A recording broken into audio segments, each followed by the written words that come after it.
Want to learn chess but you don't know where to start? In the next 5 minutes, I'll teach you everything you need to know to play your first game. Let's jump right in. Chess is played on an 8x8 board with 64 squares. Each player starts with 16 pieces. The front row is composed of 8 pawns, and the back row has 1 king, 1 queen, 2 rooks, 2 bishops, and 2 knights. Here's the key to setting up. The board goes with a white square on the bottom right corner. Remember, white on the right. Your back row, from the outside in, goes rook, knight, bishop. In the middle you have queen and king, and then mirrored on the opposite side, bishop, knight, and rook, with pawns up front. White always moves first. Now let's learn how each piece moves. Pawns are your foot soldiers. They move forward 1 square, or 2 squares if it's their first move. They can only capture diagonally, 1 square to the left or to the right, which makes them powerful to interlock like this. Pawns cannot move backwards. Rooks move in straight lines, any number of squares, horizontally or vertically, as long as nothing blocks their path. Bishops move diagonally any number of squares. Each bishop stays on one color the whole game. Knights are trickiest. They move in an L shape, 2 squares in one direction, and 1 square perpendicular. Knights are the only pieces that can jump over other pieces. The queen is your most powerful piece. She moves any number of squares in any direction, horizontal, vertical, or diagonal.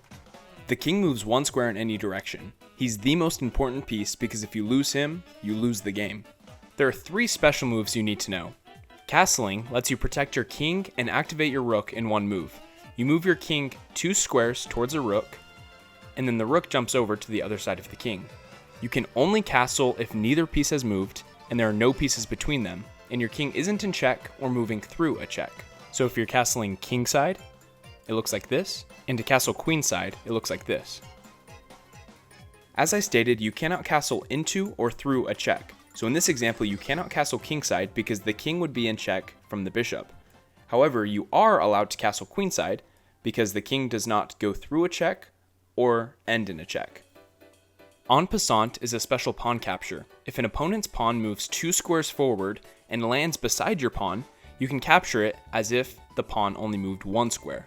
You must do this immediately on your next turn or you lose the opportunity, like so. So to clarify, unless you capture an en passant on the move immediately following, you lose the opportunity forever and you cannot capture it. Promotion.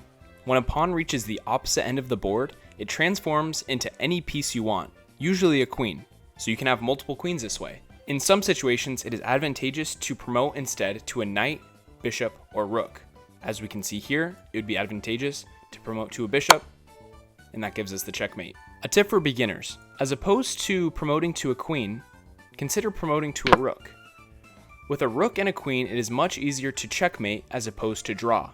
With 2 queens, it becomes easier and easier to accidentally stalemate your opponent, which we will talk about later. The goal in chess is checkmate, trapping your opponent's king so it's under attack with no way to escape. Check means the king is under attack.